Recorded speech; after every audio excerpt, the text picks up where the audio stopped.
I hate to told you so, or say I told you so, but last week twice I said I was surprised that no one had polled around the charging for quarantine, because if they did, they'd find somewhere between the high 60s and early 70s would actually support it. Well, it turns out Colmar Brunton over the weekend did poll, and it turns out the number's 75%. And the Prime Minister Jacinda Ardern is with us. A very good morning to you.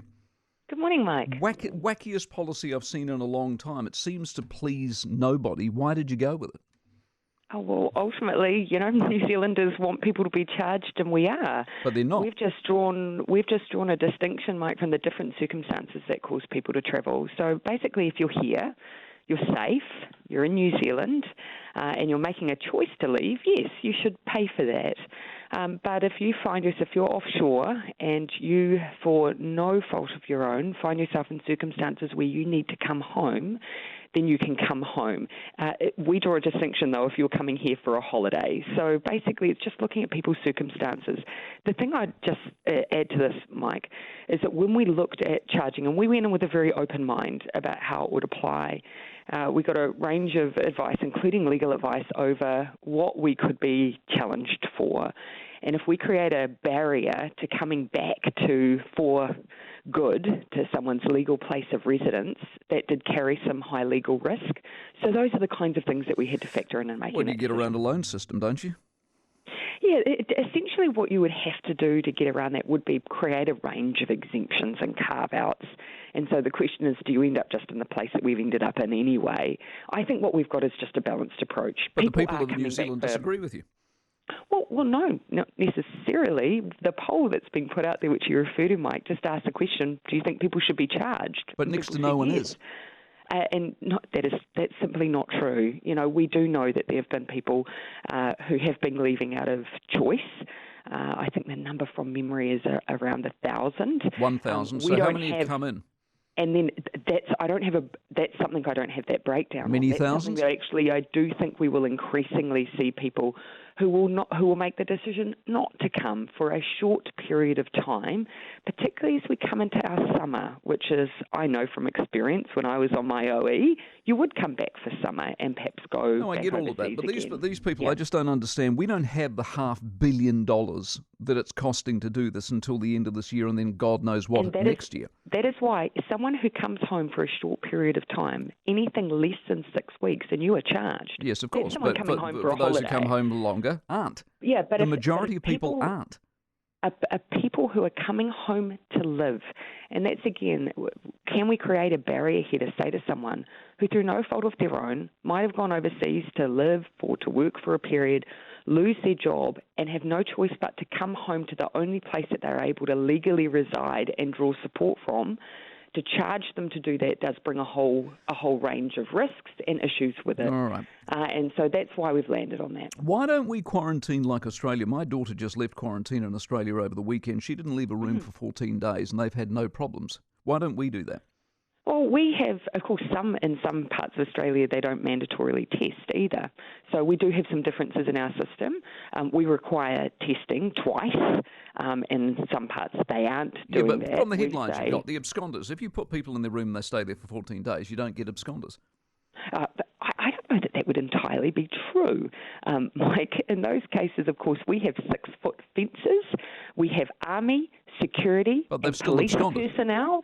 Yes, and some people are making every effort to leave, and we are charging those who are doing it and arresting them. When you keep in mind that we've got the equivalent of the town of Kirikiri at any given time in quarantine, then, obviously from time to time we are doing everything we can to prevent it, but we may experience some issues. Because my daughter was in her room for 14 days and wasn't allowed to leave. Full stop. Military's in the corridor. And we have made a decision that we can maintain a system that means that we don't, again, because you have to have a public health reason for everything you do, Mike, or you end up in the courts, as we've seen. Are you constantly afraid of being sued or in the courts? No, is that the problem? Well, it just seems Australia's doing one way and they're happy as, and it works. They're not happy as, Mike, as it turns out. Their system hasn't worked perfectly. We have to do things that work for us. We are extraordinarily cautious around, and just to be fair, we do not have people wandering around our hotels. The difference is we allow people to get fresh air. But that is managed. People, when they go out for fresh air, have to wear PPE.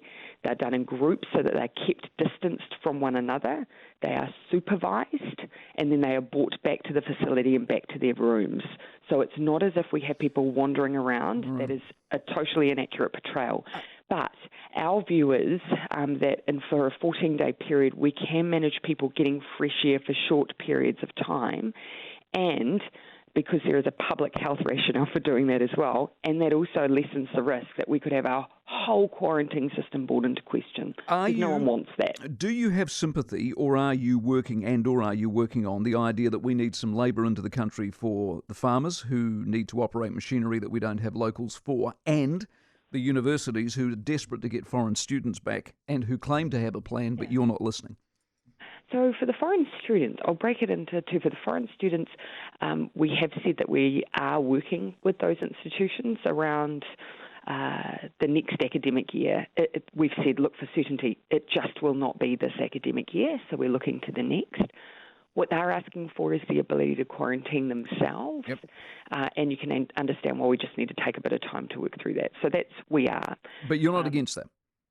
We have not dismissed that out of hand, but there is quite a bit of work that would need to be done on that. So we haven't taken a final position yet. So what about the companies like CRL, for example, large companies who can't get people in and they want to set up their own quarantine facilities? You're amenable to that in theory? Well, no, actually, they would fit the criteria already. We've already had a number of examples, for instance, specialists who operate ultrasound equipment for lambing. We've had a chairlift that broke down that was specialised, that we needed a specific person to come and fix. Oil and gas have had the same issues, and our exemption regime allows for that. So right, so what are they saying, that you're just not letting them in fast enough as opposed to not letting them in at all? I was surprised when I heard you just referencing that prior, because our exemption regime is built around bringing in people where we just can't find those skills in New Zealand. They're specialists. We need them in order to keep a certain sector going. That's what that exemption regime's for. So I'd be surprised if we had people in that category. Lake Onslow, very few people seem to like it. Why are you so fascinated by it? Well, actually, I just question you on that. There are certainly plenty of people who are in favour of it. Productivity commissions looked at it, didn't like it. Genesis doesn't like it. Electricity users don't like it. And there's a woman from Otago University who said, we've looked at it before. It's too expensive. Climate Commission is in favour of it. Keith Turner has a huge amount of knowledge in this area, is in favour of it. And look, actually, to resolve this, why don't we just do what we've said and look at it? Yeah, because it costs $30 million and we don't have it.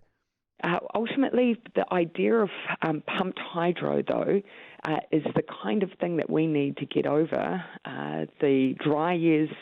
the issue with dry years that we have. That's where they disagree with you. They say this is a big bucket of water for no particular use. It's you're better off burning coal once in a while when you need it, as opposed to spending hundreds of millions, if not billions of dollars on something you don't use.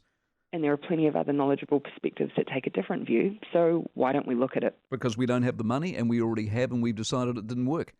I disagree with you, and there are plenty of people who are very knowledgeable in this area who also disagree and believe it is worth looking at. You know, we have a goal of moving to 100% renewable electricity generation by 2035. Exactly, and that's what they all say. It's too expensive. Many reasons why that would be a favourable position for New Zealand. Too expensive. You get to 95% easily. The rest is too expensive. And I'm of the view that given that there are plenty of people who have spoken in favour of pumped hydro and the potential it brings for New Zealand, that this is worth looking at. You take a different view, but how about we see how it lands after because it's spending our money that we don't have, basically. Should the Reserve Bank extend mortgage holidays? It's not a decision for me, ultimately, Mike. You know, I have seen some of the commentary around some of the pressure easing in some quarters, but those are ultimately not decisions for me. Appreciate your time very much, Prime Minister Jacinda.